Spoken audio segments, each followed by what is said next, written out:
레위기 11장 1절에서 28절 본문으로 아침 본문 나눕니다. 자, 11장에서 15절은 정결법에 대해서 말씀하고 있습니다. 구원을 은혜로 받지만 하나님은 하나님의 백성들에게 구별됨을 원하십니다. 그것이 하나님의 자녀들의 정체성이 되기 때문이죠. 자, 이제 본문은 하나님의 백성들이 지켜야 할 음식에 대한 규정을 말씀하고 있습니다.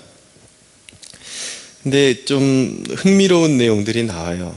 또 오늘날 우리 시대에는 좀 거리가 굉장히 멀어 보이는 그런 내용이 나옵니다.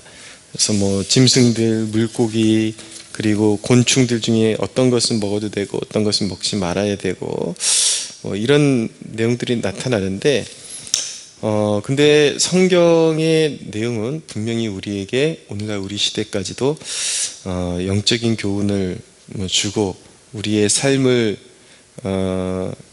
교정시키고 하나님의 뜻대로 살게 만들어주는, 그렇게 인도해주는 책이기 때문에 우리가 이런 부분이라고 해서 소홀히 여길 수는 없습니다. 그래서 한번 꼼꼼하게 읽어보고 가는 것도 굉장히 중요하죠. 근데 이런 부분, 좀 난해한 부분들을 이렇게 도움을 줄 수 있는 사람들이 바로 성경학자들입니다. 신학자들. 이런 사람들이 이 대목에 대해서 어떻게 이야기하는지 잠시 살펴보는 것도 굉장히 흥미롭습니다. 자, 먼저 첫 번째 대목으로 어떤 동물은 먹어도 되고 어떤 동물은 먹지 말아야 된다라고 말씀하시는데, 그 기준이 이제 먹어도 되려면 쪽발이 되는 짐승이어야 되고 그리고 새김질하는 짐승이어야 됩니다. 이 두 가지, 쪽발과 새김질하는 이 기준이 갖춰져야지 먹을 수가 있는 것인데, 성경학자 중에 굉장히 유능한 학자 중에 매튜 헨리라는 분이 있습니다. 찰스 스펄전, 설교의 가장 위대한 족적을 남겼던 찰스 스펄전조차도 이 매튜 헨리의 주석서, 이 성경 해석서를 읽을 때 뭐 무릎을 꿇고 읽었다고 할 정도로 굉장히 그렇게 탁월한 성경학자에 속합니다. 근데 이 매튜 헨리가 영적 해석하기를 쪽발이 되는 것은 바로 성도의 구별된 삶을 말하는 것이다, 그렇게 해석을 했고요.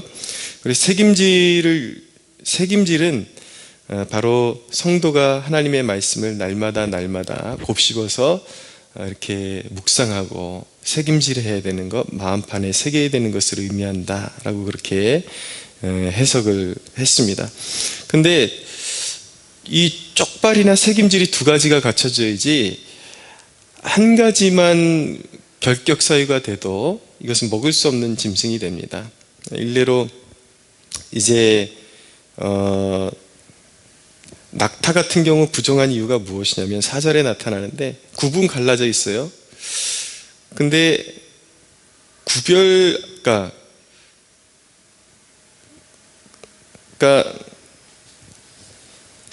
낙타가 부정한 이유는 새김질은 해요. 새김질은 하는데 굽이 갈라져 있지를 않아요.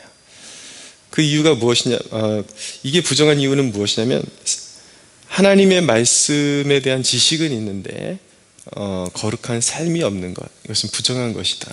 그러니까 말씀을 어떤 지적 유의로만 생각하는 사람들, 가진 그런 어떤 정보들, 지식들, 이 말씀이 무엇을 의미하는지 그런 것들 학자들의 견해를 다 찾아보고, 지식은 어디 가서 이렇게 지식을 내세우기는 좋아하지만 삶에 전혀 그것이 적용되지 않는 사람들, 그것은 껍데기에 불과하다라는 것입니다.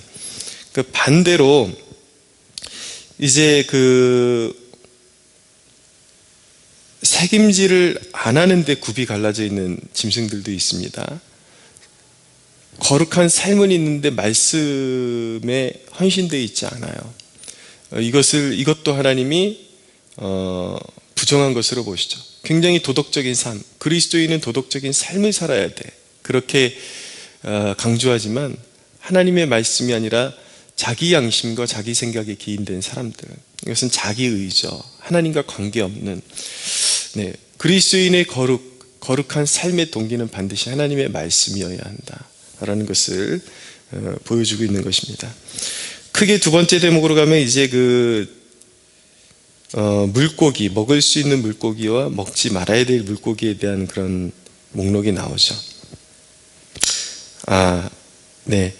7절에 돼지는 왜 먹지 말아야 되는지 요 매추 헨리가 해석해 놓은 걸 잠깐 소개해 드리고 가면은, 돼지는 굽이 갈라져 쪽발이로 돼 색임질을 하지 못한다라고 말씀하고 있는데, 자, 돼지가 부정한 이유 중에 또 하나는 그것이 이방 제사의 제물로 사용되어지는 종류였기 때문입니다.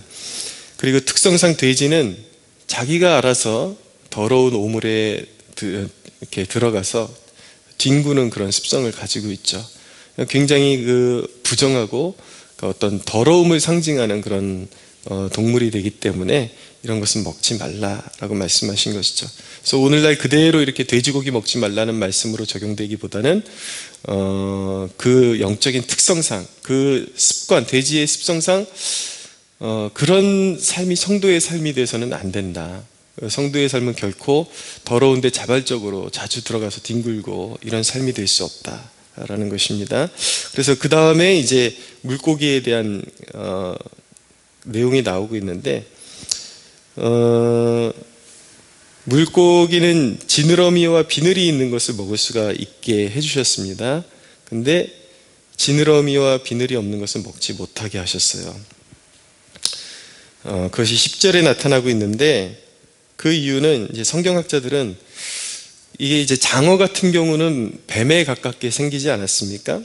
비늘은 없지만, 그러니까 물고기로서 정상적인 모양을 갖추지 못한 약간 혐오스러운 모습을 하고 있는 물고기들, 주로 그런 물고기들은 하나님이 먹지 말라고 명령하셨습니다. 그러니까 물고기가 물고기답게 생겨야 되는데, 아마 창조의 섭리 중에서도 하나님께서 영적인 교훈을 주기 위해서 그렇게 피조물을 창조하신 것 같습니다. 그래서 성도가 성도다워야 되는데 성도답지 못한 그런 모습, 그런 장소, 그런 생활 환경 가운데 자신을 방치하는 그런 모습, 이런 것들이 해당된다라고 말씀드릴 수가 있죠. 그리고 세 번째로 곤충, 먹을 만한 곤충과 먹지 말아야 될 곤충에 대해서 나오는데, 날개가 있고 배로 기어다니는 곤충, 네 발로 기어다니는 곤충, 이런 것은 먹어서는 안 됩니다. 그러나 날개가 있고 그 기어다니는 발이 있긴 하지만 그 발에 뛰는 그 긴 두 다리, 그런 다리가 있는, 뛰는 다리가 있는 곤충은 먹어도 된다라고 말씀하셨습니다. 뛰는 다리가 있다라는 것을, 뛰는 다리가 있는 곤충을 허용하신 것은 학자들이 자신들의 견해를 이제 이야기할 때에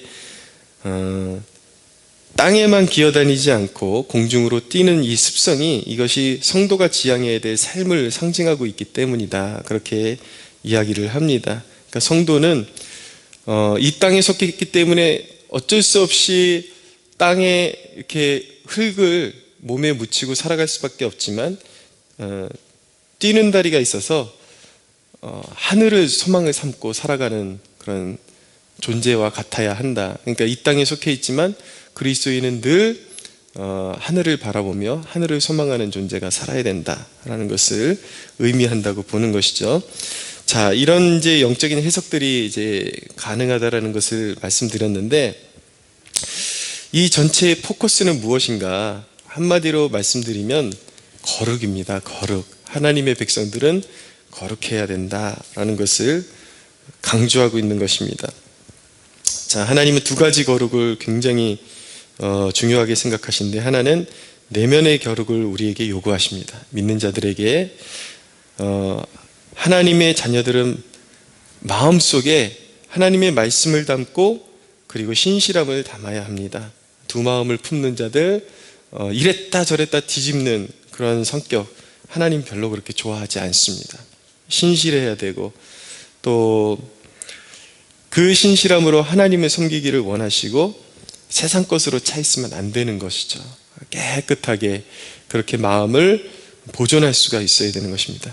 내면의 그런 거룩을 요구하시고, 두 번째는 삶의 거룩을 요구하십니다.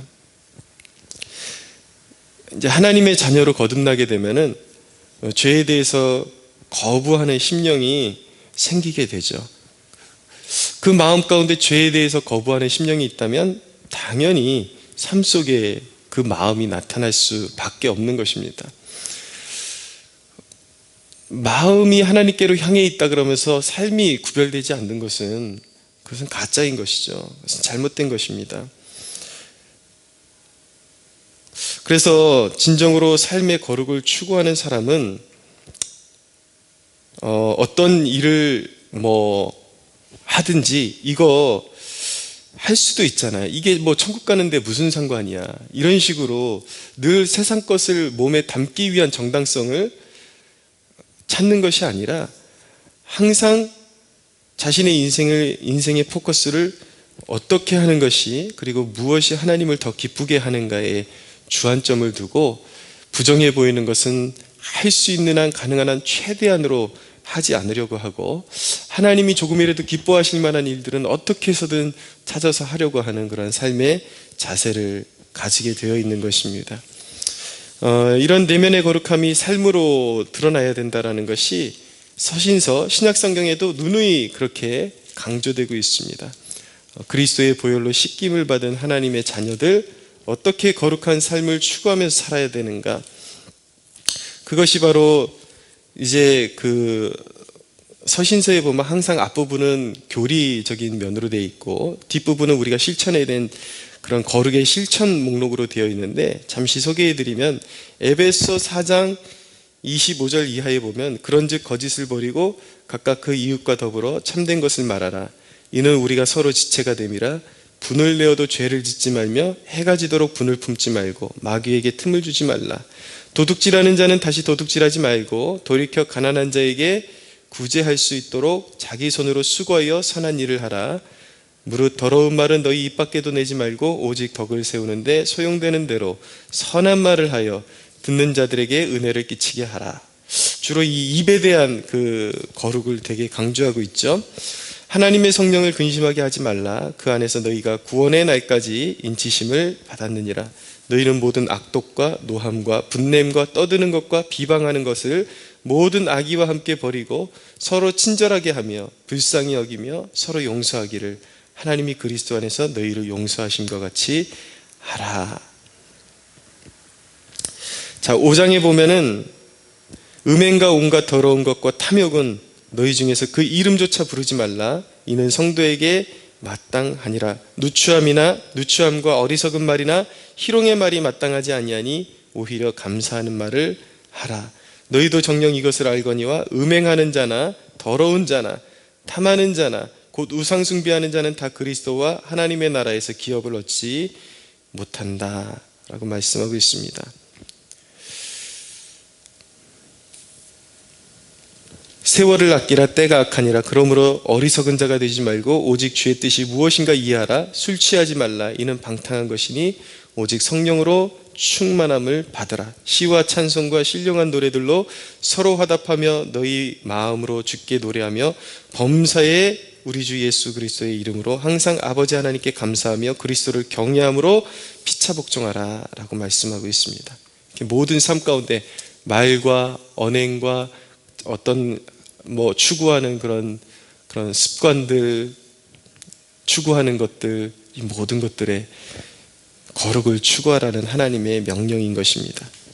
한 가지 더 주목할 것은 27절, 28절에 보시면, 자, 28절에 보시면 그 주검을 옮기는 자는 그 옷을 빨지니, 그 동물의 사체나 물고기나 그 어떤 곤충의 사체를 옮기는 자는 그 옷을 빨지니 저녁까지 부정하리라. 그것이 내게 부정하리라. 그 옷을 빨라고 말씀하고 있습니다. 직접적이든 간접적이든 자기의 의도로 그것을 만졌든지 아니면 그것이 몸에 어떻게 우연히 묻었든지 그 사람은 정결 예식을 통해서 자신을 씻어내야 하는 것입니다.